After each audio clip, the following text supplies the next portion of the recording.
Hello and welcome back to this session on Treasury talent in a world of accelerated transformation. So without further ado, I'd like to introduce my panelists. If I can move on to Mike now, please. Hello everyone, as Jay said, from around the world. My name is Mike Richards. I run the Treasury Recruitment Company. We place a lot of the people that you see before you and you've seen over the past few days into Treasury roles. We've been going over 20 years, placing from Treasury Assistant to Global Treasurer. So I hope we've got a good view this afternoon about Treasury transformation and some of the talent issues that are facing people in the current COVID times. In addition to that, I run a weekly podcast where I interview treasurers about their Treasury careers, about how they've developed and grown. So look out for that, and looking forward to talking talent issues this afternoon. So my question to the panel is really, how do you see transformation in Treasury and finance, and what can we expect from the new Treasurer, kind of arising from the ashes of COVID-19 like a phoenix, new and fresh, so to speak? We'll move over to Mike then now. From a recruiter's perspective, what are your thoughts? I think actually to reflect a little bit on what JS said and then come on to try and other things. I think if we go pre-COVID and before this all happened, the world had already changed and already was changing, if you like. And that was the sort of balance between employers and employees' expectations. Below 35, I'm post 35. I know you'd be surprised at Jayesh as well in particular. But when I first started in the world of work, I was grateful for a job, and that, and they paid me, and I did my job and I went home.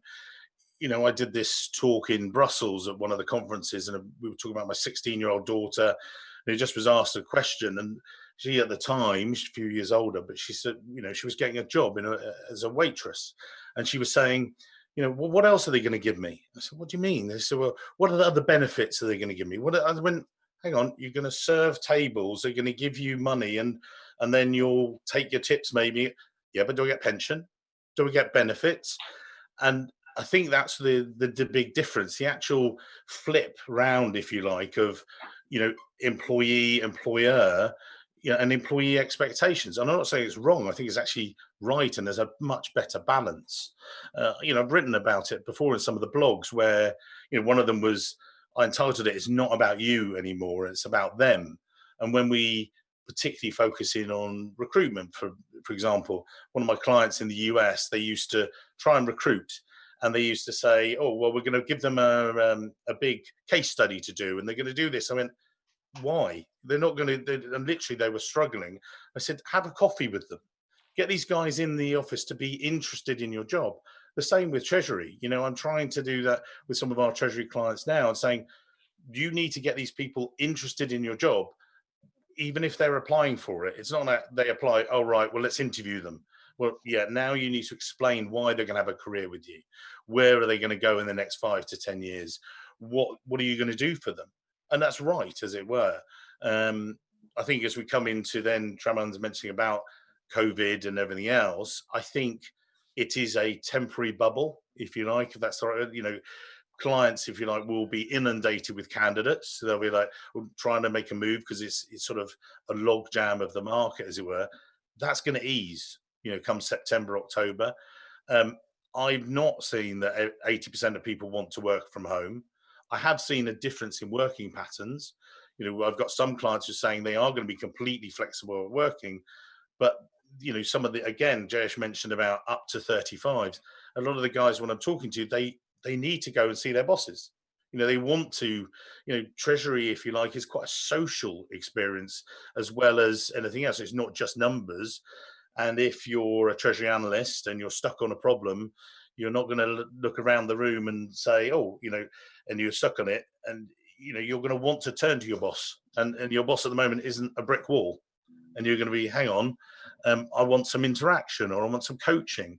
So I think there will be a balance. And I've heard much more about people talking about maybe Tuesday, Wednesday working in the office, maybe Thursdays, blending it with working from home on Mondays and Fridays and, doing it a different way of doing it.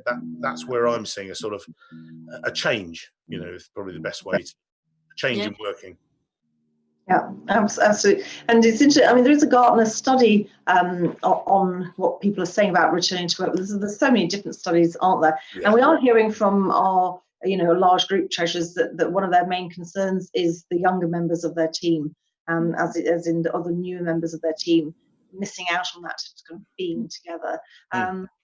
But we do have some tips in one of our other sessions, pre-recorded sessions, the virtual handshake, on how to deal in that kind of scenario. But Mike, you mentioned your blogs. Then where would our audience find your blogs if they're wanting Oh, to? thank you very much. Anywhere on our website, treasuryrecruitment.com, and again, we'll come on to some of the other bits which relate to this.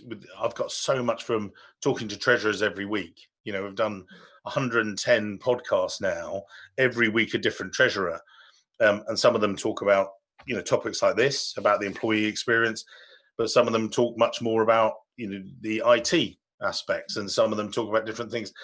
And what I have discovered, I've loved talking to treasurers for 20 years, but everything, a JS, for instance, he has the title of assistant treasurer or deputy or whatever, and you talk to 5 different treasurers and they all have the same title, and they'll say, oh, you do the same job in the same way and they obviously don't. It's fascinating how the diversity and breadth of it is mad. It's absolutely great.